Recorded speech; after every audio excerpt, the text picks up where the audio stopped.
Bapak, Ibu, Saudara, dan anak-anak kami jamaah tauhid yang dirahmati Allah. Allah Subhanahu wa Ta'ala menghabarkan kepada insan sebagai pemegang akan rahasia dirinya. Apa kata Allah? Hal ata alal insan hinu minad dahri lam yakun syai'an mazkurah. Telah datang kepada insan satu waktu dari masa yang tidak bisa disebut dan diingat. Kenapa ada satu masa dari waktu yang tidak bisa disebut dan diingat? Karena ketika itu Bapak Ibu belum ada namanya langit dan bumi. Belum ada namanya aras, luh dan kursi serta mahfuz. Juga pada saat itu surga dan neraka pun juga belum ada. Nur juga belum ada. Jangankan nur Bapak Ibu, Tuhan yang bernama dengan Allah pun pada saat itu belum ada bernama. Lalu siapa yang ada pada saat itu? Yang ada pada saat itu adalah yang maha ada. Bahkan kata-kata yang maha ada pun pada saat itu juga belum ada. Inilah yang disebut namanya makom ketiadaan. Ini yang dikatakan namanya makom kekosongan, kehampaan, dan ini pula yang dikatakan namanya makom kunizat. Makom kunizat itulah yang disebut namanya wujud mutlak, zatul ba'di, wujud hakiki, dan zatul bihal. Maka untuk lebih jelasnya Bapak Ibu, apa yang dikhabarkan dan disampaikan Allah kepada insan sebagai pemegang akan rahasia dirinya, maka inilah yang akan kita jabarkan dan kita terangkan sedetail-detailnya, sejelas-jelasnya supaya kita tahu akan hakikat rahasia diri insan itu sebenarnya. Hal ata alal insan hinu minad dahri lam yakun syai'an mazkurah. Kita coba terjemah Bapak Ibu. Hal ata alal insan, telah datang kepada manusia, hinu minad dahri, satu waktu dari masa, lam yakun syai'an mazkurah, sesuatu yang tidak bisa diingat dan disebut. Jadi di dalam ayat ini Bapak Ibu, Allah memberitahukan kepada insan sebagai pemegang rahasia diri bahwa kata Allah bahwa ada satu waktu dari masa yang tidak pernah bisa disebut dan diingat. Kenapa ada satu waktu dari masa yang tidak bisa disebut dan diingat Bapak Ibu? Karena pada saat itu belum ada namanya ruang dan waktu. Pada saat itu belum ada namanya masa. Ya. Kalau tidak ada ruang dan waktu, tidak ada namanya masa, maka alam semesta pun juga belum ada. Langit dan bumi belum ada Bapak Ibu. Aras, luh, kursi dan mahfuz juga belum ada. Surga dan neraka juga belum tercipta. Awal, akhir, zahir dan batin juga belum ada. Nur juga belum ada Bapak Ibu. Jangankan nur, Tuhan yang bernama dengan namanya Allah juga belum ada disebut dan dikenal pada saat itu. Kalau belum ada sesuatu nama di situ, lalu siapa yang ada pada masa itu? Pada masa yang tidak bisa diingat dan disebut. Yang ada pada saat itu Bapak Ibu, ini yang disebut namanya yang maha ada.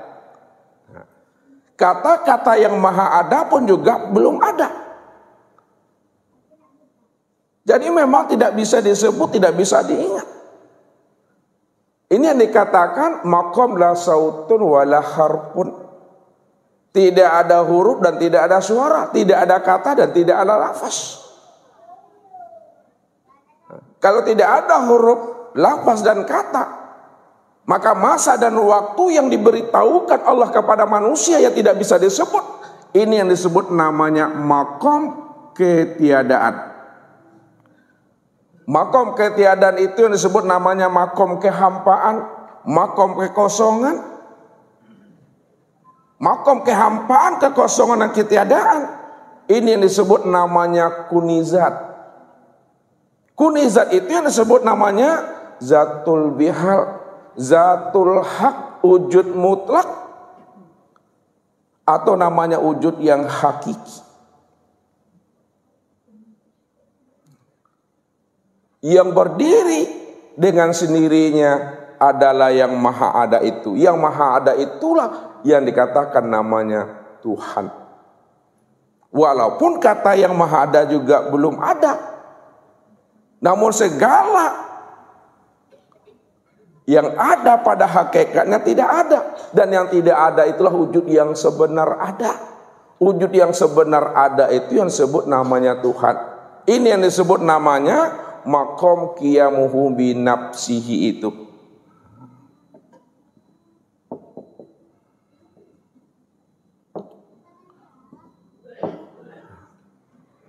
Ya, dia yang berdiri dengan sendirinya. Ketika ia berdiri dengan sendirinya, walaupun namanya belum ada, maka yang si maha ada tadi, yang dikatakan makom kekosongan, yang dikatakan namanya makom kehampaan, yang dikatakan namanya makom tiada, maka disitulah dia mengatakan kuntu kanzan mahfiyan wa ahbabtu an u'rafa wa khalaqtul khalqa liya'rifani. Aku adalah perbendaharaan yang tersembunyi. Ya. Kenapa dikatakan dia adalah perbendaharaan yang tersembunyi? Karena tidak ada sesuatu yang lain selain daripada dirinya. Belum ada namanya nur, belum ada namanya alam semesta. Dia yang cuma yang ada dengan sendirinya di situ. Itulah dia mengatakan kuntu kanzan mahfiyan wa ahbabtu an u'rafa wa khalaqtul khalqa liya'rifani. Aku adalah perbendaharaan yang tersembunyi, lalu aku ingin dikenal. Siapa aku? Siapa diriku? Karena aku ingin dikenal siapa aku dan siapa diriku. Wa khalaqtul khalqa liya'rifani. Maka aku ciptakan sesuatu itu dari diriku supaya dia mengenal aku, bahwa akulah sebenarnya yang wujud dan nyata pada dirinya. Inilah yang disampaikan, yang diungkapkan oleh yang namanya zatul bihal, oleh yang namanya wujud mutlak, oleh yang namanya kunizat, atau yang disebut namanya dengan tiada itu. Maka pada makom inilah yang disebut namanya makom Tuhan itu, Bapak Ibu. Jadi sebelum Tuhan menciptakan segala sesuatu dari dirinya sendiri, Tuhan itu berimajinasi, Bapak Ibu. Ya, Tuhan itu berpikir di alam nazarnya. Alam nazar itu disebut namanya alam pikir Allah. Makanya dikatakan alam nazarullah. Jadi alam pikir Allah atau alam nazarullah ini ada tiga, Bapak Ibu. Ya, alam pikir Allah ini ada tiga. Yang pertama disebut namanya alam azali.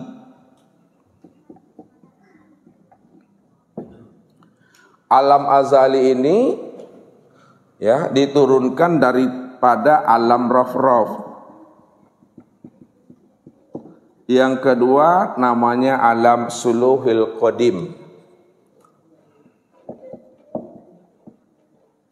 Alam suluhil qadim ini ya diturunkan daripada alam al-malail a'la.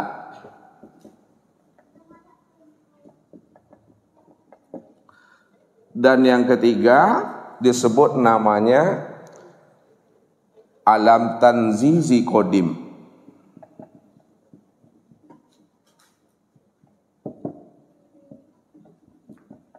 Alam tanzizi qadim ini yang diturunkan dari alam Baitul Ma'mur.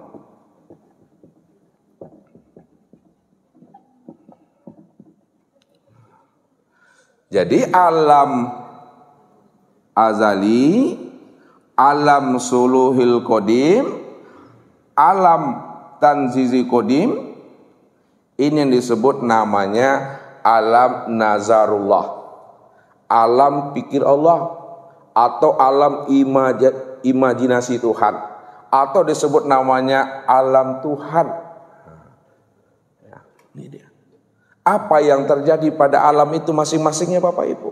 Ketika Allah berpikir dan berimajinasi, ketika Allah berada di alam azalinya, ya, maka disinilah Allah, ya, mengingat akan dirinya sendiri. Nah, di sini Allah mengingat akan dirinya sendiri. Kalaulah Allah mengingat akan dirinya sendiri, itu maksudnya ini yang dikatakan puji Allah bagi Allah, puji Qadim bagi Qadim.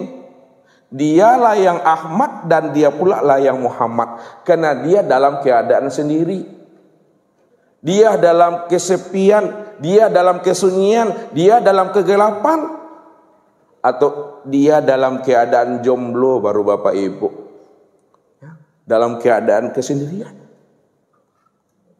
Jadi tidak ada yang memuji dirinya kecuali dirinya sendiri. Tidak ada yang mengagungkan dan membesarkan dirinya melainkan dirinya sendiri. Ini yang disebut namanya alam azali. Dia mengingat akan dirinya sendiri. Puji Qadim bagi Qadim, puji Allah bagi Allah. Ini di alam azali namanya. Yang kedua, alam suluhil qadim. Di alam suluhil qadim ini Tuhan di sini adalah menimbang. Nah, di sini menimbang. Apa kata Tuhan di alam pikirnya nih? Ya. Kalau aku ciptakan sesuatu dari diriku, nanti ada pula yang mengaku dirinya Tuhan. Tapi kalau tidak aku ciptakan sesuatu dari diriku, tidak ada pula yang mengatakan aku ini Tuhan. Maka bagaimanapun dia durhaka kepada aku, dia patuh kepada aku, dia mengaku dirinya Tuhan atau tidak, ini adalah semuanya cerita dan sandiwara aku adalah Tuhannya. Nah, di sini Allah namanya menimbang. Kalau aku ciptakan sesuatu dari diriku, nanti ada yang mengaku dirinya Tuhan. Tapi kalau tidak aku jadikan sesuatu dari diriku, tidak ada pula yang mengatakan aku ini Tuhan.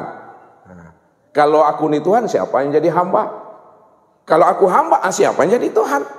Ini namanya Allah berimajinasi dalam alam pikirnya, alam imajinasinya atau alam ide namanya. Kemudian di alam tanzizi qadim, sudah mengingat, sudah menimbang-nimbang, barulah di sini memutuskan. Ketika berada di alam tanzizi qadim, apa kata Allah di situ? Ya. Siapa yang mundurhaka atau patuh? Siapa yang mengatakan dirinya Tuhan atau tidak? Atau dia mengatakan aku Tuhan, dia hamba? Itu terserah mereka. Bagaimanapun ini adalah semuanya adalah cerita dan sandiwara aku. Akulah Tuhan, aku yang maha segala-galanya, aku yang maha terpuji, aku yang maha besar, aku yang maha perkasa, kata Allah. Enggak ada siapa-siapa di situ. Semuanya dalam bentuk cerita dan sandiwara aku, kata Allah. Nah, setelah matang di dalam imajinasi Tuhan, di alam fikirnya, apa yang akan terjadi setelah dia menciptakan sesuatu dari dirinya, mau ngaku atau tidak, mau bertuhan atau tidak, mau patuh atau tidak, semuanya ini adalah cerita dan sandiwara aku, kata Allah. Jadi semua yang telah dipikirkan Allah awal sampai akhir, zahir sampai batin, tidak ada satupun lagi yang tertinggal dalam imajinasinya, di alam nazarnya. Barulah di situ Allah menzahirkan sesuatu dari dalam dirinya sendiri. Maka berdompaklah Bapak Ibu. Nah, berdompak itu tahu Bapak Ibu? Beradu dia, ya, bersatu. Berpadulah antara sifat jalal dan sifat jamalnya. Ketika berdampak sifat jalal dan sifat jamalnya atas kudrat dan iradatnya, maka terbitlah sesuatu dari dirinya. Ini yang disebut namanya dengan nur.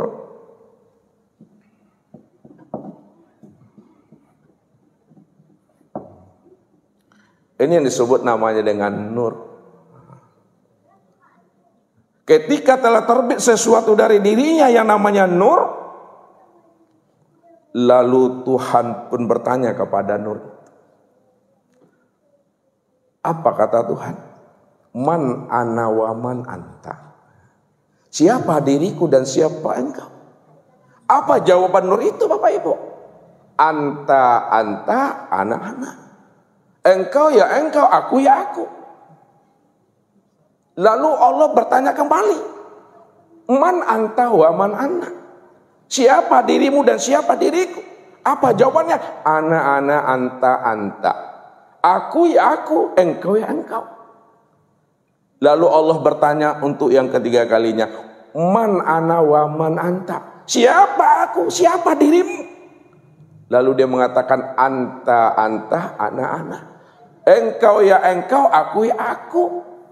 Karena nur ini merasa dirinya yang berdiri dengan sendirinya. Dia merasa dirinya yang qadim. Dia merasa dirinya itu ya, yang ada secara mutlak. Karena dia nur, dia terang. Ibarat bola lampu ini Bapak Ibu. Ini lampu 10 watt berhadapan dengan lampu yang 25 watt. Dia merasa dia yang terang. Makanya dia tidak pernah mengaku anta, ana, aku, engkau.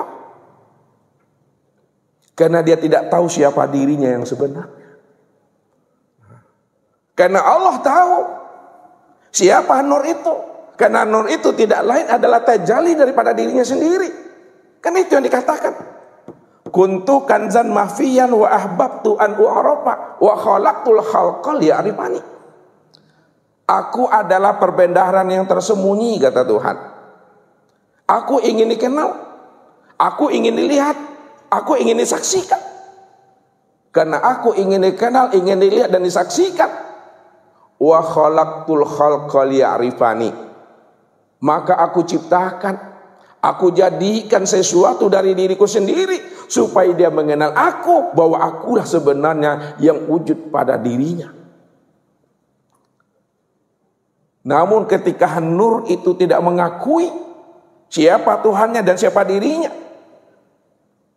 dan apa yang akan dijawab oleh nur, semuanya sudah berada di alam nazarnya Allah tadi.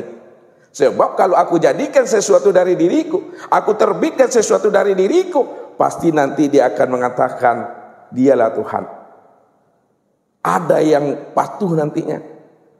Tapi semuanya itu dalam cerita aku, dalam imajinasi aku, karena aku ingin dikenal, kata Tuhan. Karena nur ini tidak mengenal akan rahasia dirinya. Dan nur itu juga tidak mengenal siapa yang bertanya kepada dirinya. Maka disinilah Tuhan mengatakan kepada nur itu, jika engkaulah yang dikatakan diri yang mutlak, engkau yang Tuhan, yang berdiri dengan sendirinya, maka menghilanglah engkau.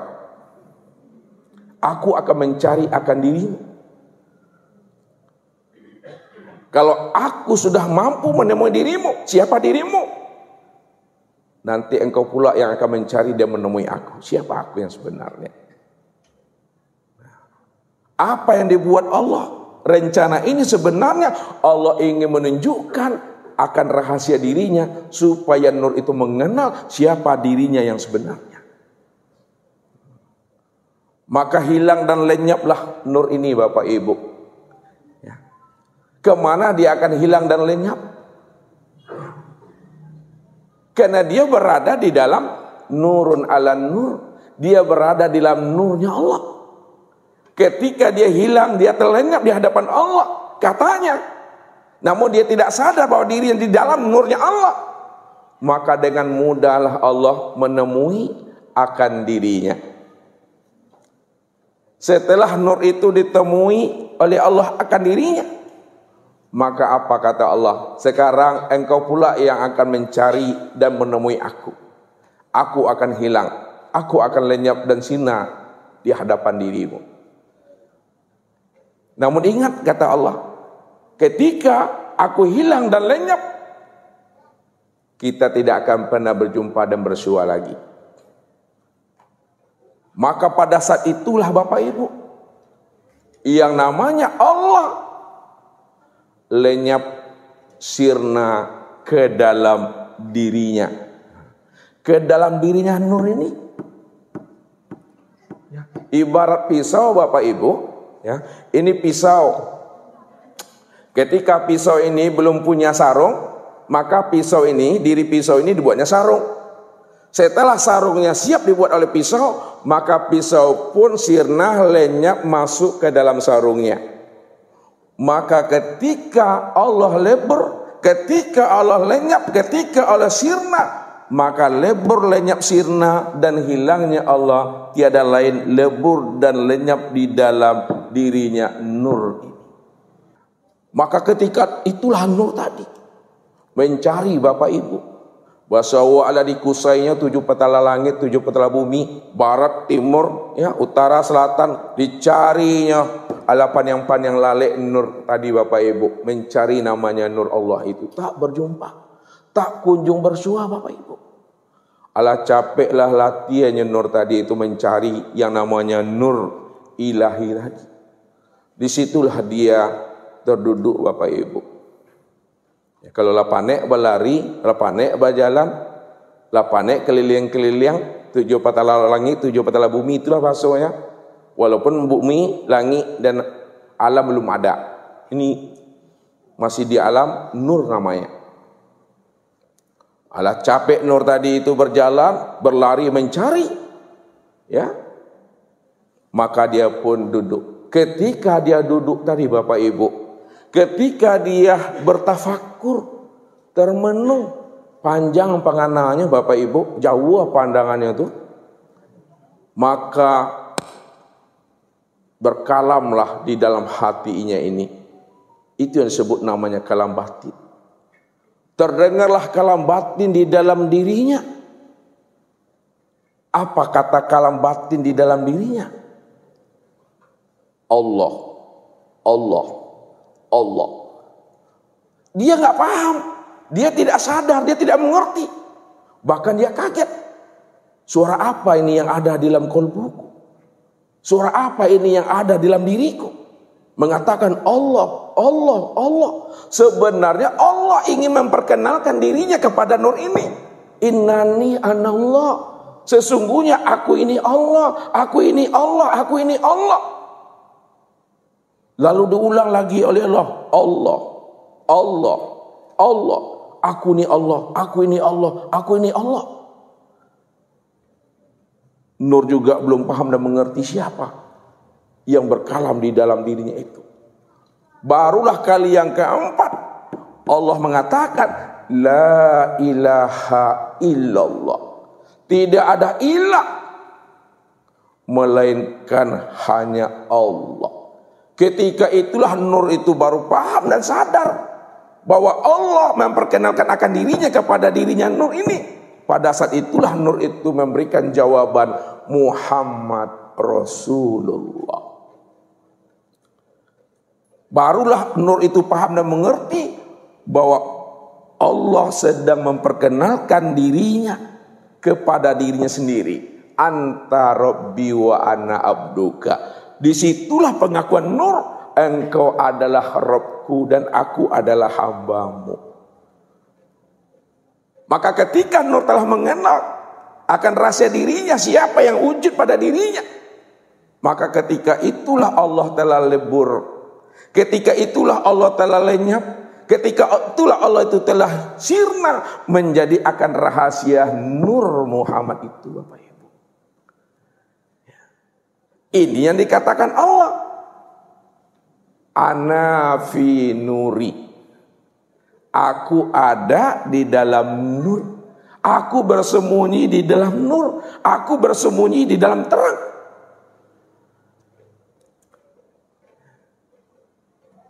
Jadi kalau kita ingin mencari dan menemui Tuhan, tidak bisa lagi Bapak Ibu kita mencari dan menemui Tuhan. Karena Tuhan itu telah lenyap dan sirna menjadi rahasia Nur Muhammad itu. Maka kenalilah Nur Muhammad. Siapa Nur Muhammad? Tilik bahwa di dalam Nur Muhammad masih ada diri. Ini yang dikatakan. Baca alam pada diri, baca diri di dalam diri. Di dalam diri ada diri, di dalam diri masih ada rahasia diri. Di dalam rahasia diri itu aku, kata Allah. Jadi kalau kita ingin mencari dan menemui Tuhan, cari dan temuilah Tuhan itu di dalam diri sendiri. Wa fil ardi ayatun lil mukminin wa fi anfusikum afala tubsirun, kata Allah. Bahwa pada alam itu terdapat tanda-tanda kewujudan rahasia diriku juga pada dirimu. Kenapa tidak kamu pikirkan, kata Allah, sesungguhnya aku telah wujud pada dirimu sendiri. Ketika Allah itu telah lebur dan lenyap di dalam diri Nur Muhammad, dan Nur Muhammad telah menyadari pula bahwa yang masuk, yang lenyap, yang menjadi rahasia dirinya itu tidak lain adalah Tuhannya. Maka ketika itu Bapak Ibu, barulah ada namanya Allah. Jadi Allah itu bukan nur yang memberi nama. Allah itu nama yang diberi oleh diri Tuhan itu sendiri. Disinilah menentukan siapa yang kholik, siapa yang makhluk. Siapa yang abid, siapa yang ma'bud. Siapa zat dan siapa sifat.